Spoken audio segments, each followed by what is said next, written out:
Assalamu alaikum and welcome you to another informative episode of Know and Grow with Mubashir Jilani, your trusted coach, simplifying personal finance and investments for you.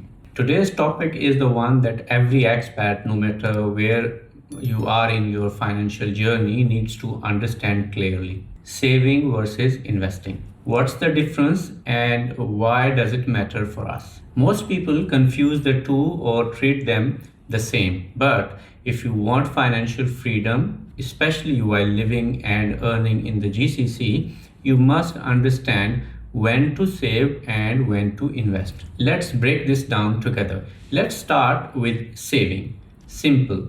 Saving is putting money aside for short-term needs or emergencies. It's safe, it's liquid, and it gives you peace of mind. Think of it as your safety net.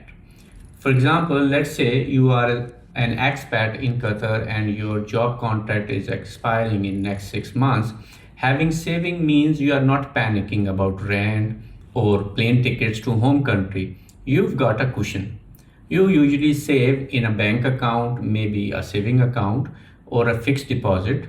The returns are low, maybe 2% or less, but that's okay because the goal isn't growth, it's security. In short, saving means low risk, easily accessible, ideal for emergencies and short-term goals. What is investing? Let's talk about investing. Investing is when you put your money into something like stocks, real estate, mutual funds, or ETFs with a goal of growing it over time and beating the inflationary erosion of your money. You take on a risk, but you expect higher return in the long run. Let's say you're working in Dubai and you saved enough amount to cover 6 months of your essential expenses. Now you start putting money into a diversified investment portfolio. Maybe you are investing monthly into global ETF through platforms like Sarva, Baraka, Interactive Brokers, or your local brokerage account. Over 10 to 15 years, that money grows much more than it would in a bank account.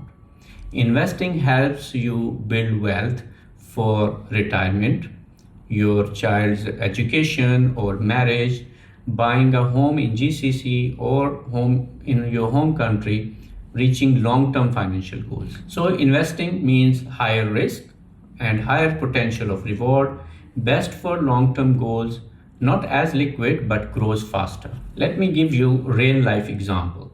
Ali, a Pakistani expat working in Saudi Arabia, he saves 3,000 riyal every month in bank account.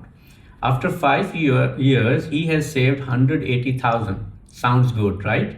But inflation has quietly reduced the value of that money. Now take example of Fatima. She also saves 3,000 per month, but she puts 1,000 in savings and 2,000 in long-term ETFs. In 5 years, she has a safety net of 60,000 and her total investment of 120,000 has grown even after the ups and downs in the market. What do you think is better off in the long run? Definitely it's Fatima because she understood the difference between saving and investing. When to save versus when to invest. So as an expat in the GCC, how do you decide when to save and when to invest?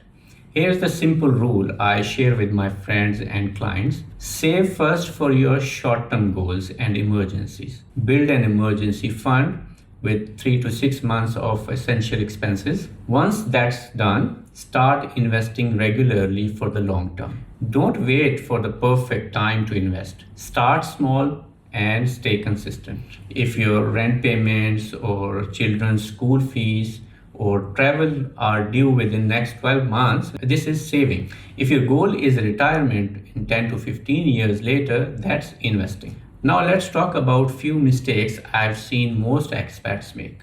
Number 1, keeping all money in the current account.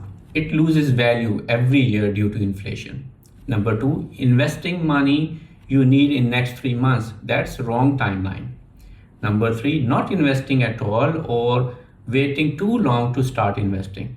I'll start next year becomes 10 years. Your money is a tool. Saving protects it, while investing grows it. We need to use both wisely. So here's the bottom line. Saving is your protection, investing is your growth plan. As an expat, you are already sacrificing a lot time away from your family, hard work in a foreign land. Don't let that effort go to waste by just keeping your money idle and letting inflation eat away the purchasing power of your money. Build a solid saving base, then invest smartly and let your money work for you. I hope this helped you understand the key difference between saving and investing and how both are important in your financial journey as an expat in the GCC. Let me know in the comment section, are you more focused on saving or investing right now? Don't forget to like, subscribe, and share this with your fellow expats. Also join our growing WhatsApp and Facebook communities where we learn together and support each other on the path to financial freedom. Links are in the description below. Until next time, this is Mubashir Jirani helping you know and grow.